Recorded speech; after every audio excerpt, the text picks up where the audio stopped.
Olá, ela é líder de marketing para o Brasil e América Latina e também lidera a área de eventos no Brasil da EY, antiga Ernst Young, uma das 4 maiores empresas de auditoria e consultoria do mundo. Formada em 2004 na 3ª turma do curso de jornalismo do Mackenzie, é pós-graduada em comunicação jornalística pela Casper Libero e especializada em planejamento de marketing pela ESPM. Tem experiência em planejamento estratégico, comunicação, gestão de marketing e responsabilidade social corporativa. O projeto Memória do curso de jornalismo recebe a jornalista Milena Rodrigues. Querida, obrigado por você ter vindo, viu? Obrigada a você pelo convite. Eu nem vou perguntar quanto tempo você não veio ao Mackenzie, que você teve recentemente aqui no encontro da sua turma. Mas então vou perguntar como é que você chegou ao Mackenzie para fazer o curso de jornalismo?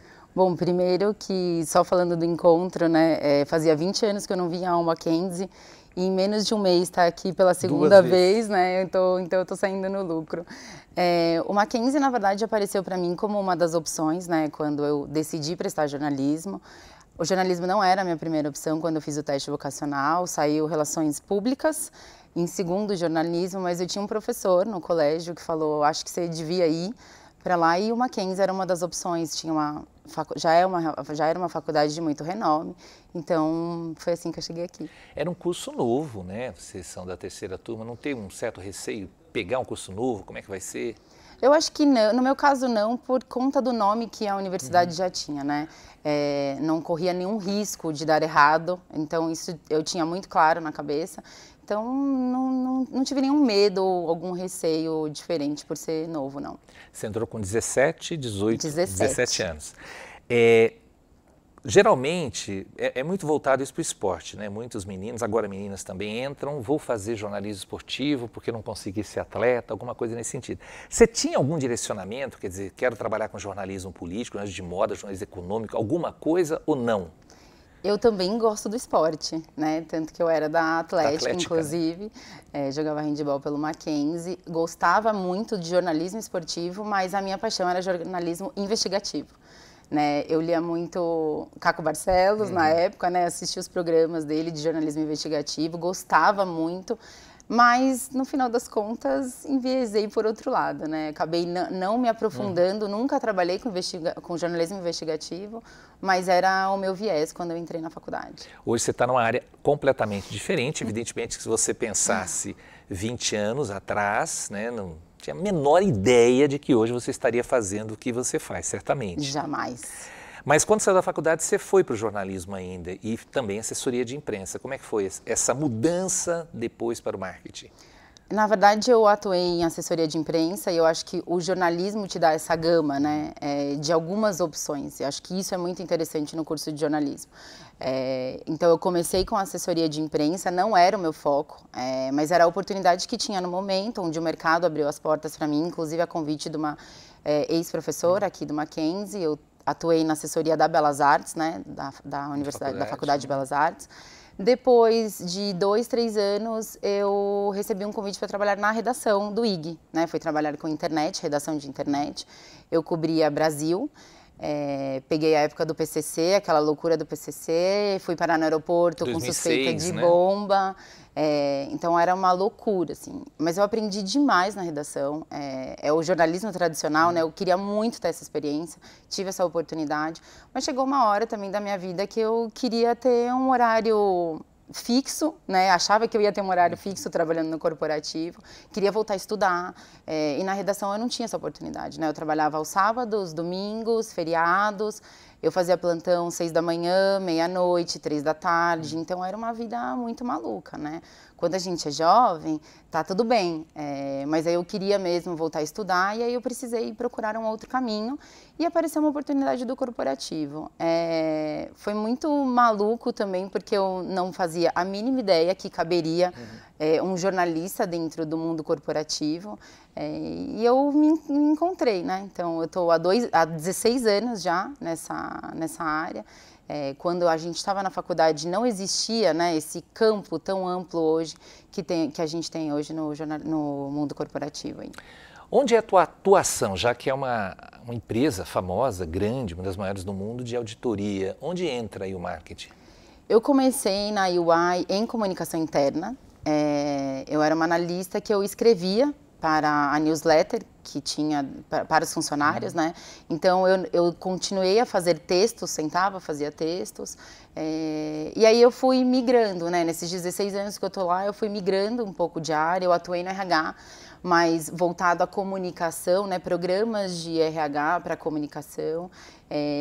E aí voltei para o marketing, olhando mais para relacionamento com o cliente. Então, hoje a minha área é uma área de planejamento estratégico. A gente tem muito relacionamento com o negócio, né? Eu faço um pouco do meio de campo com o negócio. E com as áreas dentro do próprio marketing, né? Então, o nosso relacionamento eu faço uma interface, é um marketing integrado. Eu faço relacionamento com comunicação interna, externa, a parte de digital e também tudo relacionado ao negócio. Você disse que naquela época, evidentemente, não tinha toda essa questão de falar-se do jornalismo corporativo, até porque a gente ainda estava na questão da redação do jornalismo mais tradicional. Você acredita que teve algo da faculdade que te ajudou, te ajuda na atuação nesta área hoje? Com certeza. Eu acho que a parte técnica, né, que a gente tem na faculdade é super importante, né? Os primeiros anos, eu não sei como está o curso hoje, mas eu lembro que eram bem teóricos, né, os primeiros anos, e isso me deu uma base enorme para o que eu faço hoje. Todas as matérias, assim. E eu também me descobri com outras afinidades, né? Então, eu sempre gostei, por exemplo, de psicologia, sociologia. As aulas do Mackenzie, assim, para mim eram apaixonantes, né? Essas eu não matava, essas aulas eu não matava, né? Eu matava outras aulas. As minhas, por exemplo, talvez, acho né? que as suas eu dei uma escapada. Mas sociologia, psicologia, filosofia, então eu acho que isso, e depois a técnica mesmo, né? As aulas que a gente tinha de jornalismo, né, técnico, a parte técnica, isso me ajudou muito também no que eu faço hoje. Milena, pouco tempo, 5 ou 6 anos depois da sua formação, o diploma caiu, né, como obrigatoriedade para o exercício legal da profissão. Falando de forma geral, não só do jornalismo, mas da comunicação, tudo que mudou nesses 20 anos, nessa tua atuação de 16 anos, você acredita ainda que é importante a faculdade na formação de um profissional de comunicação? Com certeza. E eu acho que faz muita diferença, inclusive, né? A faculdade, antigamente, a gente tinha, de novo, eu não sei como está o curso, mas a gente tinha toda essa parte teórica que dava essa bagagem, né? A gente aprendia a construir um lead, a gente aprendia a ouvir os dois lados, né? O que cada um fala, como é que a gente constrói uma narrativa. E eu acho que isso, hoje em dia, não só pelo fato de ter caído o lance do diploma, né? Mas a comunicação hoje, como ela está, não existiam as mídias sociais, né? Isso ninguém acredita que a gente viveu e aprendeu a fazer jornalismo sem mídias sociais, né? Então, eu acho que é fundamental. A faculdade te dá uma bagagem, o diploma te dá essa bagagem, te ajuda a construir, a se tornar um profissional aí muito mais evoluído, com certeza. Não existia mídia social e não existia uma figura que eu considero, pelo menos a minha avaliação, que é importante hoje para a comunicação, né? Que é a figura do influenciador. Onde o influenciador entra, de forma geral, como é que você enxerga a presença dele, qual a importância que ele tem? Eu acho que hoje ele tem um impacto muito significativo, né, na parte de comunicação. A gente trabalha pouco com influenciadores, mas muito por conta do negócio, né? É uma empresa de serviço que a gente vende intelecto, eu digo que a gente vende intelecto, né? Eu não vendo um produto, eu vendo um serviço. E aí o influenciador, a gente começou a trabalhar com influenciador há poucos anos, né, como uma ferramenta de marketing, e ele hoje tem um papel essencial, né? Eu acho só que a gente precisa sempre pensar quem ele olhar um pouco do histórico, porque tem uma questão de massificação, tem muita coisa no mercado que inclusive não vale a pena, né, a gente investir. Mas ele é uma ferramenta de comunicação. Para a gente, hoje, a gente utiliza como uma ferramenta de comunicação. O seu trabalho é afetado pela inteligência artificial? Sim, a UI hoje ela tem uma ferramenta própria de inteligência artificial, né? Tem uma plataforma que a gente utiliza. A gente usa muito, muito internamente para, às vezes, desenvolver materiais de comunicação. Claro, tudo precisa de muita revisão, né? A gente usa muito para tradução hoje também, mas é uma ferramenta que facilitou demais o nosso trabalho. Não dá para confiar 100%, mas ela veio aí, eu acho que para facilitar o trabalho do comunicador, com certeza. 20 anos, né? Muita coisa, bastante tempo. a comunicação muda muito rápido. Como é que você imagina hoje um profissional saindo de um curso de graduação? Seja, quando eu falo jornalismo, eu sempre penso assim, jornalismo barra comunicação. Não dá para separar, eu creio que não dá para separar os dois. E a gente tem que formar um profissional que saia sabendo escrever, sabendo falar, sabendo se posicionar em frente à câmera, sabendo mexer com rede social. Como é que você enxerga esse menino, essa menina saindo da faculdade hoje? Qual é o perfil que você imagina que ele tenha que ter? Eu acho que ficou mais difícil, né, para eles. Na nossa época a gente não tinha tanta opção, então eu acho que agora ficou mais difícil para um profissional que sai da faculdade.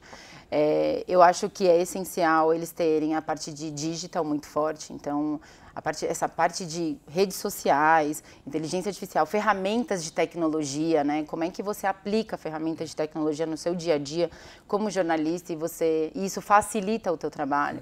Então, eu olho hoje um profissional que a gente contrata muito ainda, né? A gente não contrata tantos jornalistas, mas a gente tem essa contratação e a gente sempre olha por esse viés, assim. Precisa entender muito de digital, precisa conhecer daquilo que se está falando, né? Hoje existe um leque muito grande no mercado de pessoas, de notícias, né? A gente fala aí das fake news, então você precisa averiguar, entendeu? Acho que o profissional hoje de jornalismo precisa se certificar daquilo que ele está buscando, daquilo que ele escreve, fala sobre, escuta, enfim. E trabalhar muito a escuta ativa, né? Eu acho que isso o jornalista tem que ter um feeling. Eu lembro quando eu entrei na faculdade, eu tinha, acho que como muitos, o sonho de mudar, né? Muita coisa, o jornalista tem um poder muito forte. Né, aquilo que ele escreve, apesar de às vezes não ter credibilidade, certamente alguém leu, passou pelos olhos de alguém. Então, eu acho que a gente também precisa ter essa consciência. O profissional que sai da graduação hoje precisa ter essa consciência da potência que é ser um jornalista hoje. Eu vi o seu material da época da faculdade, como em vídeo. Você acha que o Brasil, o mundo perdeu uma grande jornalista? Não. Certamente não. Assim, para mim, a câmera é muito difícil, né? Estar na frente da câmera é muito difícil. Eu preferia ficar sempre no bastidor. Deixa que eu escreva a pauta, alguém grava por mim. Então, eu acho que não. Nunca foi, não era algo que eu queria, né? Eu realmente queria trabalhar com redação. Mas em frente às câmeras, para mim, só implorando, entendeu? Muito difícil. Milena, como você sabe, esse projeto eu tenho conversado com muitos de seus colegas, pessoas de vários períodos de formação, e o que a gente percebe está todo mundo trabalhando com comunicação, mas não está trabalhando em redação, ou seja, a redação diminuiu muito.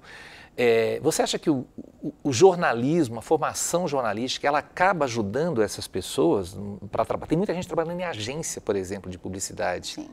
É um diferencial, por exemplo? Eu acho que sim. E eu digo por mim, assim, quando eu entrei na UI, pouquíssimos jornalistas atuavam dentro de comunicação. Muito publicitário, muito relações públicas, mas jornalista era raro a gente ver. E certamente a bagagem que você traz tem um diferencial. Eu acho que para mim facilitou muito eu ter atuado na redação tradicional para depois ir para o corporativo, né? Essa coisa do jogo de cintura, a coisa da agilidade, você trabalhar com vários temas ao mesmo tempo na redação, ainda mais com a internet, não dá tempo de você pensar, né? Era tudo muito ágil. Então, eu acho que isso facilitou muito para mim e certamente para outros que pretendem ingressar no corporativo, eu recomendo, sim. Você acha que o jornalismo mudou muito desses 20 anos, no sentido de, claro, sempre existiu a mentira, não existia a expressão fake news e tal, mesmo não atuando diretamente, que análise que você faz do jornalismo brasileiro, por exemplo? Eu acho que mudou muito, né, e eu acho que isso influencia pela mudança de tecnologia, plataformas, ferramentas, a gente tem muita opção por aí, as próprias redes sociais, né, que não existiam, e hoje existe todo tipo de jornalista. Né, aqueles que realmente a gente pode dar credibilidade, que se importam, que escutam os dois lados, e o jornalista que nem um lead sabe fazer. Né? Então, eu acho que essa mudança na minha época, né, a gente não tinha as redes sociais para nos apoiar e hoje, basicamente, é nisso que as pessoas leem, né? Ninguém mais. Eu ainda assino revista, acredite ou não. Revista? Revista, eu sou do papel, entendeu? Eu gosto do papel. Mas ninguém mais faz isso. né? Então é o celular, você lê uma linha, você nem sabe. Às vezes as pessoas chegam para mim e falam, ai, você viu a musa do avião? Aí você pergunta, ai, você leu sobre? Não, a pessoa nem sabe direito, porque leu o título e acha que já tem conhecimento suficiente. Então eu acho que também ficou muito raso, né? Ninguém mais busca se aprofundar nas notícias, ninguém tem tempo, né? Então, quem lê uma revista hoje em dia, né? Eu acho que essa mudança foi muito drástica nesse sentido. Milena, a Milena de 17 anos está entrando ali no portão agora para fazer a matrícula do Mackenzie. O que você diria para ela? Eu vivi anos incríveis assim no Mackenzie, sabe? Então, quando eu vim prestar o vestibular, eu já fiquei encantada com o campus. Eu tinha passado em outra universidade também, e aí quando eu passei no Mackenzie, eu decidi fazer aqui. Eu acho que tem o Mackenzie tem uma coisa diferente, assim, tem uma energia diferente. Eu vivi muito intensamente aqui, né? E eu mudei muito, eu me moldei aqui, eu me descobri uma nova cidadã, eu fiz muitas descobertas e tive muitos relacionamentos profundos, né? Amigos que eu carrego até hoje. O Mackenzie me trouxe também uma outra coisa. Eu, na época, estudei no Centro de Línguas do Mackenzie. Sim, ainda sim, existe? Existe. Eu fazia espanhol numa época que ninguém olhava para essa língua, né? E depois isso foi me dar um diferencial lá na frente que eu nem imaginei. Então, a Milena de 17 anos mudou pouco, eu acho. Claro, eu me sinto mais madura, mas eu acho que o jeito é o mesmo, a paixão pelo que eu fazia, né, na época como estudante, ainda não, isso não mudou. E eu diria que valeu muito a pena ter feito. Que bom que eu me inscrevi aqui, não fui para outra universidade, porque eu tive anos incríveis aqui.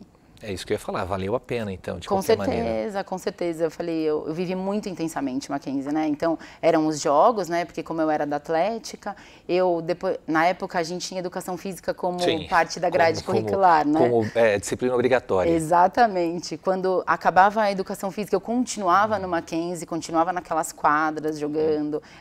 A questão de ter feito uma outra língua, então eu vivia muito aqui, eu vivia muito nesse ambiente do Mackenzie. E isso, assim, me moldou e me tornou, com certeza, quem sou hoje. Sorte é nossa, né, também, né, Milena? Milena, obrigado por você ter vindo. Foi dificílimo marcar essa entrevista com você, né, mas finalmente a gente conseguiu. Eu agradeço demais, assim, acho que tudo que você falou do Mackenzie também pra gente é um prazer. A sua turma, você, saber que está todo mundo bem colocado e trabalhando e intensamente, né, e dentro da comunicação. Obrigadíssimo, viu? Agradeço você pelo convite. Você viu que é só me chamar que eu venho, né? Claro, você ficou 20 anos sem me convidar para alguma coisa dentro do Mackenzie. Então agora você pode me convidar que eu venho. Será convidada. Obrigado, viu? Obrigada a você.